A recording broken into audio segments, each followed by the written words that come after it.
Hello, and welcome to W131, Beginning Composition. My name is Jennifer Mahoney, and I will be your instructor for this online section. Before we get started, there are a couple of things that you might want to have on hand as you're going through this video.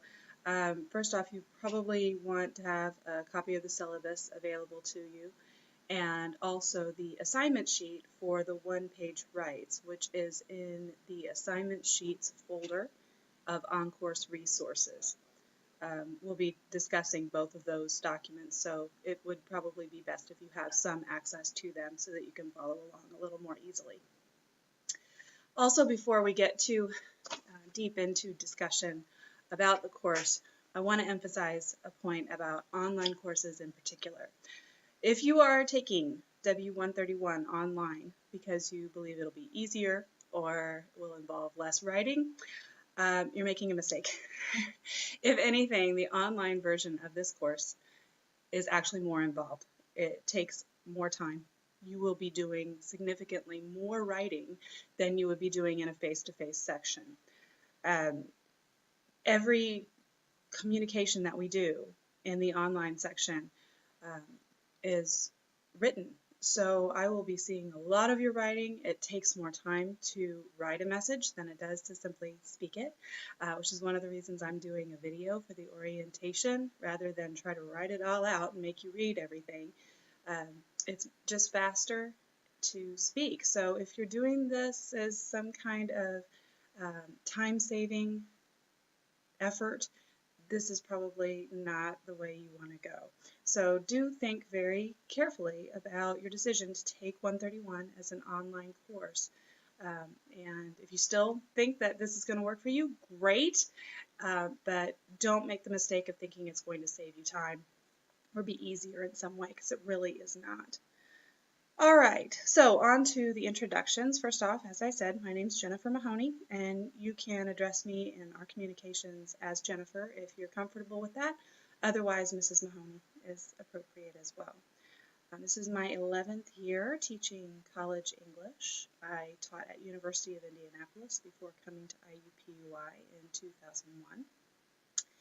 I went to IU for my bachelor's degree, and I went to Butler for my master's, so I'm having an excellent basketball season.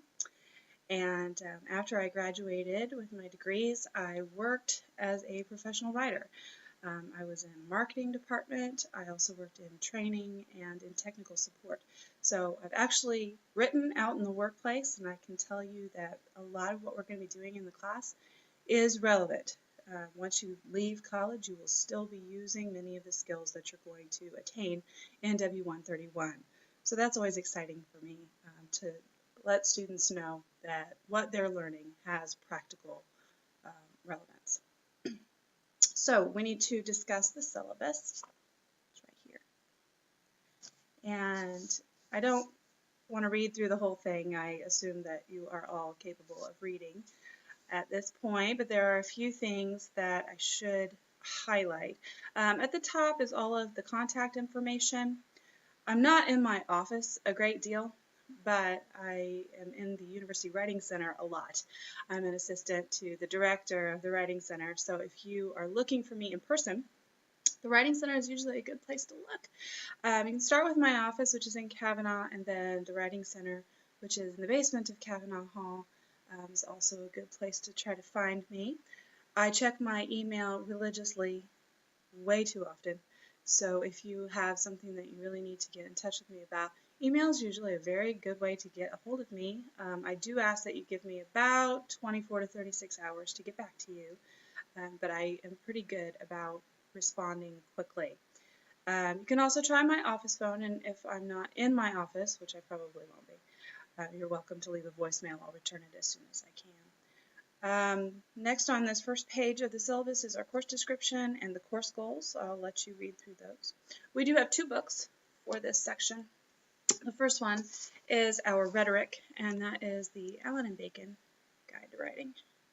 And it's a fairly hefty book, but you should be able to find a used copy. We've been using this for quite a while, and there are probably many used copies floating around campus.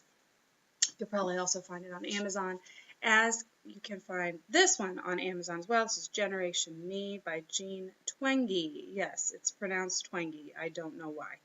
I would be inclined to pronounce it Twenge, but I have actually heard her say it, and she says Twenge. So this is our reader, and you need to start reading Generation Me just as a book immediately, because we're going to get through it in the first 4.5 weeks of the course, and then we'll be concentrating on producing our own writings. So Generation Me will produce a lot of fodder for discussion and hopefully for writing, which is what we're using it for. All right, in addition to the 2 textbooks, obviously you need online access and a computer and some kind of online storage account, a flash drive. If you're doing most of your work from home, then obviously you can use your computer's hard drive. And you may also want to start saving things in OnCourse. There is a workspace folder on your desktop in OnCourse that you should be able to use. And if you don't like that, we will be creating some student folders in our class section of OnCourse that you might prefer to save your drafts in. That way you have them there and I can see them, and if there's any confusion or something gets lost, then you have a copy readily available. We only have 3 elements that contribute to your course grade in this class. We do the 131 courses on a portfolio system, which means that you are producing drafts that will get feedback from me, but not a grade until you're ready for them to get a grade. So your first draft of your image analysis essay, for example, is due in just a few weeks. And you may not like the way the first draft turns out. And I may not like the way the first draft turns out, and I may give you lots of feedback. The good news is that on those drafts, you can make mistakes. You can take chances and try new things with your writing that maybe you've never done before, and you won't get penalized for making a mistake. I will give you feedback, and I will give you lots of feedback. And if you want, you can resubmit that draft before you receive a grade for it. The first grade you'll receive on your writing won't be until the midterm portfolio. And the final portfolio at the end of the semester, you have a lot of choices about which essays you want to include in that portfolio. So if you decide you don't really like your image analysis, you don't want to include it in your final portfolio and have that count as a big chunk of your grade, that's actually 45% of your course grade, is the final portfolio. If you decide you don't like the image analysis, you don't have to include it. You can choose to include different drafts of essays instead. So the portfolio system is a little off-putting for those of you who really like to keep track of points and know exactly what you have in the class at any given moment. But it's also very nice because you have more options about what you're evaluated on and when. The grading scales on page 2, some information about late work. Don't submit things late. Obviously, that's the best rule of thumb. If you do, it's 1 letter grade penalty for each weekday that it's late. I don't count Sundays. Our absolute last day that you can submit anything for credit is April 29th at 11:59 p.m. Every semester, it seems like somebody just, I don't know, they flake out at the end of the semester and they contact me 3 or 4 days after the semester is already over and I've already submitted grades. And they say, oh, no, I didn't know that this was the last day. Yes, it's the last day, April 29th. It's all over OnCourse. It's in the syllabus a couple of times. It'll be on your final portfolio assignment sheet as well. There's information about participation. Online courses are fun, and they feel a lot like social media in some ways. OnCourse has some interfaces that look a lot like Facebook, look a lot like Twitter or MySpace, which nobody uses anymore. But it's not, and I expect our interactions on OnCourse to be at a higher level than an interaction on Facebook or Twitter might be. So avoid using the letter U for the word you. Avoid those cutesy little acronyms that we all use, like LOL and BTW and IOW and those kinds of things. This is a writing class, so you want to put your best writing forward and present really thoughtful, well-crafted ideas in OnCourse and in all of the communication that you do with both me and with your classmates. All of the important policies on page 3 are pretty standard across all IUPUI courses. I'm not going to go through all of those. If you have any questions about them, you can always contact me. Just a note about the Writing Center. As I mentioned, I am a tutor in the Writing Center, and I live in there. I'm the statistician and the resident computer geek for the Writing Center, in addition to doing regular writing tutoring. And it is a wonderful resource. I'm not just saying that because I work there. I've been involved with 5 different universities during the course of my education and my professional life, and this resource is fantastic, and it really works in your favor if you use it. It's free, so there's no monetary investment required. It's just a matter of time on your part. And if you can't make it to class, or if you can't make it to campus, they do have an online component available, and the information about how to contact the Writing Center and make an appointment for an online tutoring session is on page 4 of the syllabus up at the top. If you do decide to come to campus and have a writing session on campus, make sure that you let whoever makes the appointment know that you're in my section. I am not allowed to tutor my own students on my own assignments. The whole idea of the Writing Center is for you to get additional feedback from another tutor. So it kind of defeats the purpose if I'm helping you with an assignment I gave you. Plus, it's kind of conflict of interest. I'm there to help other students, not just work with my own, which I should be doing in my office hours or on my own time. So don't make an appointment with me to work on W131 this semester. If you want to make an appointment with me to work on your resume or an application for a scholarship or whatever, you're welcome to do that, but I can't work with my own students on my own classwork. Our outline of major assignments is on page 4, and then we get into the schedule, and this is what you really need to live by for the semester, because as an online course, you have to be self-directed, and I will have reminders in OnCourse when big assignments are due. I will pelt you with emails. You will know that something big is due, in addition to having it listed on our schedule. But you really have to be responsible for remembering the due dates, because I'm not in class telling you, okay, we have this due, okay, we have this due. We have something due pretty much every single week in W131. Some weeks it's just a forum response because I'm expecting you to be working on a draft for a bigger assignment. But other times there's a lot due. There may be a 1-page write, a forum response, and a quiz all in the same week, like this first week. So keep track of your time and make sure that you know exactly what's coming up. All of our due dates, except for the very last due date on April 29th, all of them are 11:59 p.m. on Sunday. So our first due date is next Sunday, January 13th at 11:59 p.m. You have a 1-page write due, a forum response, and a syllabus quiz, which I will be releasing shortly. So all of those things are due by 11:59 on Sunday, and that will be our standard modus operandi for the rest of the semester. That's the way we'll kind of operate. Everything will be due on Sunday. Midterm portfolio will be due on March 10th at 11:59.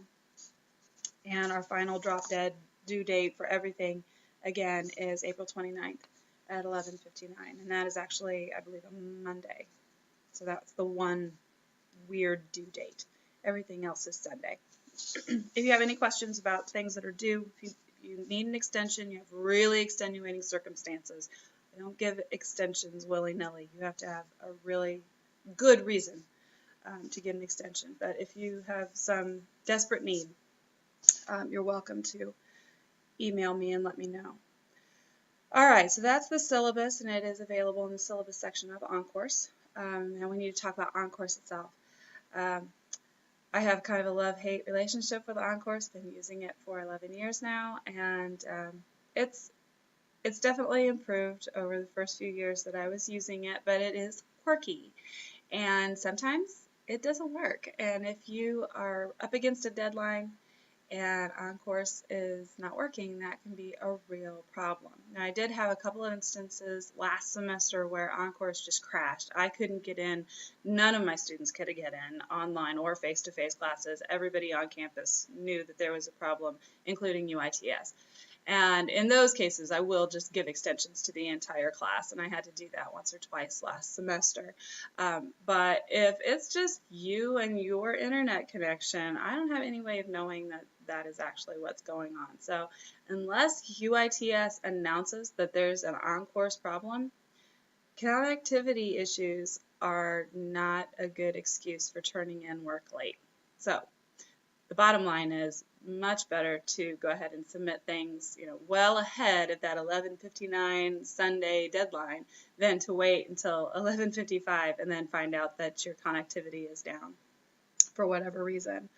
The items that I use, the tools I use in OnCourse primarily are announcements, messages, forums, assignments, resources, gradebook, and I will have chat enabled for our section, although I probably won't be in there very often. I find that the students like to get into chat and talk to each other now and then. So with the announcements, I'll have a weekly announcement that summarizes everything that's due for that week. And if you check the announcements, you'll see that if there's anything weird that comes up, like an OnCourse outage, or I don't know, if I get stranded in Kansas City and can't get a flight back to Indianapolis on time, and I don't have computer access, I'll let you know via OnCourse. Messages, that is OnCourse's version of email. Most of the drafts that you submit this semester will be submitted via OnCourse messages as an attachment to me or to your peer review group. The forums is where we will have weekly discussions, and you will be doing 10 forum posts of your own that are responses to a guiding question I will post each Monday. And then I expect you also to respond to your classmates' posts, and you can have an up to 10 points per week on forum posts. You get maximum of 4 for your own forum post, and then up to 6 for responses to classmates' forum posts. So let's say you get a 3 on your own forum response to my guiding question, but you make some fantastic insights on several of your classmates' posts. You can still get 10 points for the week. So I do look at those pretty critically. If you just, respond to somebody and say, well, I agree with you, that's not worth full credit. You might get a point or a half a point, but what I'm looking for is some really in-depth, thoughtful responses to both the guiding question that I will provide and also to your classmates' responses. Let's see, the assignments. I usually don't use assignments a great deal, but I may have 1 or 2 assignments that I'll ask you to complete there, and I will announce those several days in advance. In resources, I will have copious assignment sheets and resources and handouts, in addition to PowerPoints. As we get close to the midterms, I'll be creating student folders for each individual student, and that is where you will post your midterm and final portfolios. Chat, as I said, I'll have that enabled. I probably won't use it myself unless somebody asks me to do a prearranged chat with them. But you're welcome to use chat to talk with your classmates. Sunday evenings, there's always somebody online and on course in our section, and if you have a question at the last minute, you can probably chat with some of your classmates there on Sundays especially. The grade book will have everything. Every point that is expected to be recorded will be recorded in gradebook, and if you have any questions about your grade, you can always check gradebook, and if something is missing or you're not sure why you only got partial credit for something, let me know and I will double check it. And I do make mistakes, so just don't expect me to be perfect, because I'm not. All right, I think that is all of the technical stuff for our course, but if you have questions, let me know. I will give you very specific directions about how to submit drafts, when to submit drafts, where to submit drafts. And so if you're confused about anything, don't panic yet. This is just kind of a really quick overview. I will give you a lot of details about what is expected during the process of the course. So a couple things about W131 in particular. First off, this is not a high school course. My mom was a high school English teacher at Ben Davis for many, many years. So I know both from the student perspective, having gone through high school English myself, but also from the teacher's perspective, the way a high school class is run and the goals of a high school writing class. This is college writing. We're looking for complex, critical thinking, as opposed to just the pat 5-paragraph essay, introduction, 3 body paragraphs, conclusion. That's nice, but it doesn't always lend itself to really complicated wrestling with ideas, and that's what we're looking for in W131. If you can produce a 5-paragraph essay, that'll be great foundation for you. It will certainly make your life easier as far as structuring your arguments. But that's not our highest goal in W131. I want to see evidence of critical thinking. I want to see evidence of your questioning both your own preconceived ideas about the topics that we discuss in the class, and also wrestling with the sources that you'll be looking at both in Generation Me and in some of the articles that I'll be providing to you. This is also not a grammar course. I teach a grammar course and I know grammar very, very well, but I'm not going to correct every comma splice, every misplaced modifier that you produce, because that's not what this is about. This is about thinking and producing writing that explicates your thoughts clearly in a way that's well supported. So you can make grammar mistakes in your drafts, and I will look at them, and if I see a pattern of error, like you're consistently misusing semicolons, or you have a problem with fragments or something like that, I'll just let you know that you have a problem with fragments, and then I might provide a resource or two to help you address those on your own. But I'm not going to correct them for you, and they really don't count against you that much, especially in the early drafts. You don't get a grade for it at all. It does look sloppy if you still have a bunch of fragments in your final portfolio, though. So if you have problems with fragments, or you have problems with any type of grammar element, and you don't really understand how to correct them on your own, let me know, and I will provide resources to you. I'll try to explain it specifically, but on the drafts, I'm not going to correct every single grammar mistake. The whole course is really designed to help you improve your writing process, and that process begins well before you put a single word on the page. About 90% of the writing process occurs in here, not on the keyboard or on a piece of paper.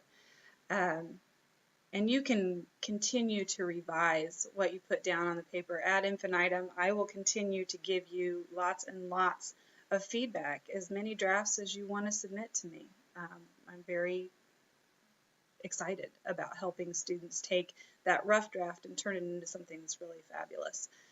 One of my favorite quotes about writing is from André Gide, who said that a great work of art is never completed, it's only abandoned. You can keep tweaking and tweaking and tweaking and turn something that really maybe wasn't very good into something outstanding. You can also go the other direction and turn something that was really outstanding into something awful, but that doesn't happen very often, unless you're George Lucas and you just can't stop messing with Star Wars. So the principles that we will cover this semester include critical reading, thinking like a writer and asking good questions, which is a big part of the writing process, addressing audience and purpose, pre-writing skills and pre-writing tools, analysis and synthesis, thesis and thesis support, peer reviews. We'll be doing a lot of that, and I'll have a lot more information about peer review groups once we get to that point. Revising techniques, working with source material. You're not going to be doing research on your own in 131. I'll be providing research to you, and you're welcome to go and Google something if you don't know what it means or you want a little bit more information. But you're not expected to go out and do a lot of heavy-duty research for this course. Structure, and then editing for style, concision, and clarity. All right, we're almost done. So everything that we do in this class should be done in Microsoft Word, not Works. If you have Works and you're using that, you can save your files as rich text format files or .rtf files, and then I will be able to read it in Microsoft Word. But Word is the standard, Word is what we'll be using, and you can install it from IUPUI's IUWare account if you don't have it on your computer yet, but that way everybody will be able to read everyone else's documents. We will be using MLA style for all of our documents. If you're not sure what that looks like, I will have sample papers available, and there are some MLA resources already in our on-course resources section. So the first big documents that you're going to be, they're not really big, but the first formal writing that you'll be doing are called one-page writes. This is the assignment sheet, and it is available in the assignment sheets folder in on-course resources. We'll be doing 5 of these one-page writes, and they're basically set up to kind of guide your reading as you go through Generation Me in these first 4.5 weeks. And they're basically just one page of you addressing a specific topic or issue in Generation Me. And all of these will be submitted to me as an attachment in on-course messages. It's just one page, double-spaced, 12-point font. In the upper left corner for MLA, we do name, my name, Jennifer Mahoney, W131, which is the course number, of course, and then the date that you're submitting it. And then on the next line down, you center your title. For these papers, you can just do one-page write number 1 or one-page write number 2 if you're not feeling particularly creative. I don't care too much on these first drafts. But as you get on into the course, titles can be a really nice way to let your reader know what's coming up, and also to maybe get them more interested in what you're about to say. So think about titles for your one-page writes as you start editing them and revising them, perhaps for a portfolio later. Okay, so our first one-page write is due on January 13th. That's Sunday at 11:59. And unlike the other 4, it is just one prompt. For most of the one-page writes, you'll have multiple prompts to choose from. But for the first one, it's just one prompt. Everybody will be writing on the same thing, and that is what not to do in a college writing course.